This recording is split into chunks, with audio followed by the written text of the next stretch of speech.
ભાવનગરથી Ahmedabad highway ઉપર નારી ચોકડીથી અમદાવાદ જવાના માર્ગ પર કોમલ હોટલની પાછળ જમીનમાં દાટેલા ટાંકામાં ડીઝલ જેવું પ્રવાહી ભરીને ગેરકાયદેસર વ્યાપાર કરવામાં આવતું હોવાની બાતમીને પગલે સ્ટેટ મોનિટરિંગ સેલ દ્વારા રેડ કરવામાં આવી હતી। રેડ દરમિયાન 8,480 લીટર ડીઝલ જેવું પ્રવાહી મળી આવ્યું હતું।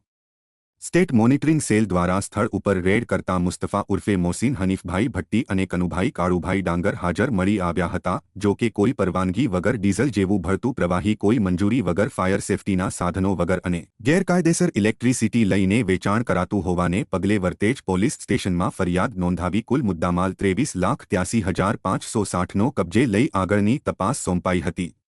જો કે હાજર મળી આવેલા બે શખ્સ મુસ્તફા ઉર્ફે મોસીન હનીફભાઈ ભટ્ટી અને કનુભાઈ કાળુભાઈ ડાંગર સહિત અન્ય મદદગારીમાં અનવર સુલતાનભાઈ શેખ, મુકેશભાઈ ડાંગર અને અરજણભાઈ આહિર નામના સામે ગુનો નોંધી આગળની વધુ તપાસ સોંપવામાં આવી હતી।